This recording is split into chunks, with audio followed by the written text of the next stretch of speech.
Je m'excuse d'avance pour ça dans le champ, mais j'ai aucune autorité sur ce chat. Bonjour à tous et à toutes, ici Laure en direct de son salon pour un tout nouveau Breaking News.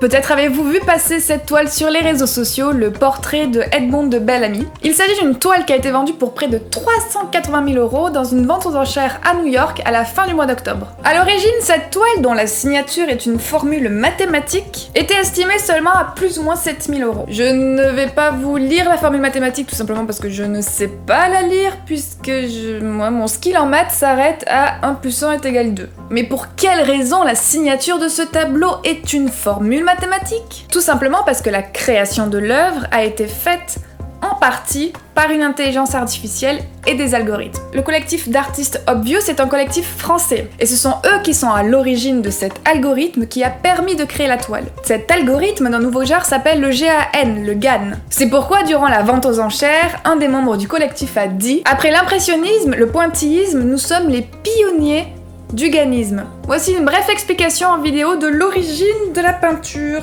La démarche, elle est de proposer les GAN comme des nouveaux outils pour les artistes. On a décidé que ce médium, ce type d'œuvre serait le meilleur moyen pour parler de cette technologie. C'est de l'impression sur toile avec de l'impression jet d'encre et après les monter sur un châssis. Et du coup, la question que soulève cette toile et cette série de toiles qui a été faite à partir de cet algorithme. Est-ce qu'une peinture réalisée par un algorithme, une intelligence artificielle ou un robot ou peu importe, peut être de l'art? Personnellement, en fait, je pense que la question ne se pose même pas. Puisqu'il ne s'agit pas d'un robot qui a décidé tout seul du jour au lendemain de se dire « Tiens, je vais faire une peinture, je suis un artiste ». C'est le groupe de collectifs d'artistes qui a créé un algorithme. Dans cet algorithme, ils ont inséré plus de 15 000 portraits de toute époque confondue. Et à partir de tout ça, l'algorithme a fait une peinture. Du coup, en fait, le concept d'algorithme et d'intelligence artificielle, faut juste le percevoir comme un médium. C'est comme si les gars, ils avaient utilisé de la photo ou de la vidéo, ils ont fait des réglages qui ont permis de créer une œuvre. Mais je suis super intéressée par vos avis.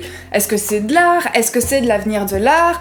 Quel est le rapport entre la choucroute et la saucisse? Ça m'intéresse. Et si on passait à la news numéro 2? Et si je vous disais que votre médecin traitant pouvait vous prescrire une visite au musée? Ça va être le cas au Canada dans le cadre d'un projet pilote. Il s'agit d'un partenariat entre l'Association Médecins Francophones du Canada et le Musée des Beaux-Arts de Montréal. Le projet permettra tout bêtement à des patients souffrant de problèmes physiques ou mentaux de profiter des bienfaits de l'art sur la santé dans le cadre de visites gratuites. Parce qu'il a été prouvé que lorsqu'on admire une œuvre d'art, on sécrète les mêmes hormones que lorsqu'on fait du sport. Et oui, mesdames et messieurs, manger 5 fruits et légumes par jour, certes, mais au lieu de faire 10 000 pas par jour, moi je vous invite à vous faire une petite balade au musée, apparemment c'est tout pareil. Et c'est ainsi que s'achève ce deuxième épisode de Breaking News, dans lequel on aura appris qu'une intelligence artificielle peut permettre de créer une œuvre d'art, mais aussi que vous pouvez avoir des visites gratuites au musée, prescrites par votre généraliste. C'était Laure en direct de son canapé pour vous tenir au courant des dernières news de l'art contemporain, et moi je vous dis à la prochaine!